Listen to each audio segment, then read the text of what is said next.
Buongiorno. You are watching Carlisle Speaks Wall Street, and today we're going to talk about the top 5 things that kind of suck at work. Now, this is part 1, so we're only going to be talking about one of the 5 things, but today I think you're going to love what we're talking about. So let me get my ugly face on camera because I know you guys love to see my ugly face. But anyway, so here's a common thing that I'm sure a lot of you deal with. A lot of different industries, right?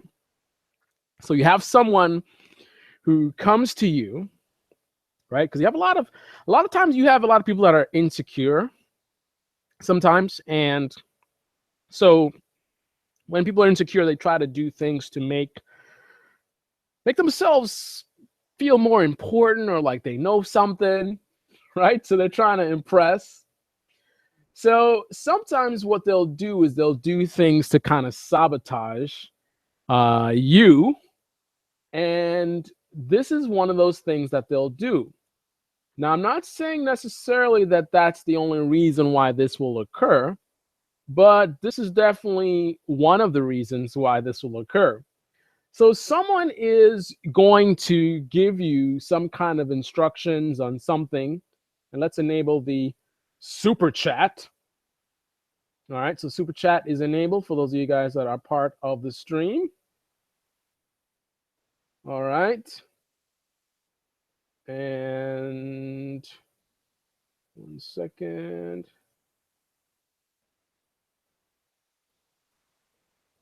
Okay, so pretty much this is what they'll do. So they want to give you something to do, right? There's an assignment that they're giving to you, some kind of instruction. So it's like, hey, you need to do X, Y, and Z, right? But they don't say, hey, you need to do X, Y, and Z. They say something like this. It'll be like, so let's say you work in technology, right? And, like, hey, I need you to log into the server and download the latest files. And then I want you to go and archive them over to the archive server. And then make sure you have all the files from last week in there and such. And then get it all done, okay? And it's kind of like, what? Like, first of all, what server? What server are you talking about? You're talking a mile, just like a mile per second. And you're being like super vague, like the server. What server? The files. What files? And it's like, oh, you want to ask questions. It's like, oh, what server? What do you mean what server? The server. The server. Don't you know what server? The server where we keep the files. We have a lot of servers here. Can you specify which server it is? Yeah. So then they say, oh, it's called black_media server. That's a server name, right? Okay, great. Now we know what the name of the server is. Okay, fine. So I go and I'll archive those files. What files? What files are you talking about? What do you mean what files? You know the files we always archive. So in this particular scenario, it'll be something where they will assume that you've done this before, but you haven't. You haven't done it before, so you don't know what files they're talking about, and you don't know how to do what they're saying. Now, it's not that it's a complicated task, and that's another thing that they will, sometimes you'll have people, they'll escalate it further. Then it'll be kind of like, you don't know how to archive the files. It's like the most basic thing. How could you not know how to archive files? And it's like, okay, it's not that you don't know how to archive files. It's just, in order for you to do that, you need certain details, server names, file locations, at least file names. If you don't know the location, you could find it, right? You can inefficiently, but you could find it, right? But at least the file names, right? But you don't get this kind of information. The assumption is made you've done it before. And if you haven't done it before, it's like, why have you done this before? When you're working in an industry where you're dealing with a lot of complex things, there are a lot of, it's not like you're just doing one thing. There's a lot of things on your plate, right? A lot of things to know and learn. It's not so surprising that there may be a few things you haven't done before. And that's why, in general, the good practice that I recommend is that you always be as precise as possible when you're giving instructions. Because especially if you're working in an industry like, let's say, in finance, accuracy is key. Accuracy is paramount. So you can't be giving vague instructions that could be possibly misinterpreted, and someone does the wrong thing and creates potentially an expensive problem, right? And then here is the other irony. So you will demand, well, not demand, you will ask for or request that the individual be a little bit more precise. And then you may get potentially an attitude of kind of like, you should know this. You should be able to figure this out. Right? Yeah. Now, here is the irony.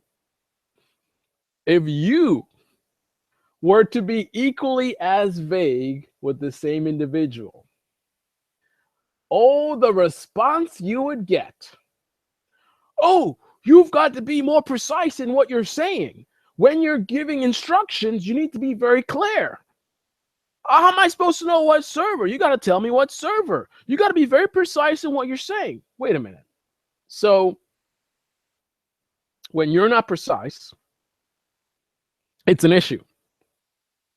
As it should be, because you should be precise. When you're not precise, you open the door to, misinterpretation. But how is it that the same person who will say that to you will then turn around and do the same thing back to you? Right? They are saying, you need to be precise. Right? And then they themselves come to you with vague instructions. Right? When they're being vague, it's because you should know this already. Right? When you are supposedly being vague, it's just because, well, you're horrible. You don't know how to be precise. So I'm gonna give you a little bit of instruction on how to be a little bit more precise in your instructions that you're giving. Right. So yeah, this is one of the top things that I think a lot of you can relate to in terms of frustration. So they'll give you instructions. They'll speak really fast. They will give you like vague instructions that could be interpreted in a lot of different ways. And then when you try to request more precision, more clarification on what they're asking you to do, then it's kind of like, hey, you should know this, right? And it's almost like I will find that no matter what job you have, there seems generally to be a pattern. No matter how much you learn, how much you pick up, there's going to be that one thing. There's so many things. You're not going to be exposed to everything, right? There's going to be that one thing that you've never been exposed to, and a good amount of time will go by, and then people are surprised you don't know this, and then they'll make it like it's your fault. How can it be your fault if you weren't exposed to it? No one told you about it, right? There's somehow not an appreciation for the fact that unless you're keeping a tally of every single thing, like you have some kind of a curriculum or you're keeping track of everything that you're teaching to a new employee, how are you going to know what they've been exposed to, right? So you should expect that there's going to be some things that even after 6 months, after a year, that they might not have been exposed to. Now, for something that you deal with on a daily basis, then you could say, okay, you may have a point there. But if it's not, then it's like, come on. Anyway, the best thing that I can say to you, and for those of you joining in the chat, thumbs up the video. Not for my ego. That's what YouTube is like. You've got to like videos. If you like a video, you got to like it and comment. Say hi, say anything. Because if you don't, that tells YouTube that you don't like the video. So if you watch a video, you enjoy the video, find it entertaining, educational, whatever, and you don't interact with it, you are sending a clear message to YouTube that the video sucks. So if you don't like this video, don't do anything. Don't even say it sucks, because typing comments helps the video, right? Rating it, even if it's a thumbs down, helps the video. So the best thing you can do if you hate this video is do nothing. If you like the video, actually like it.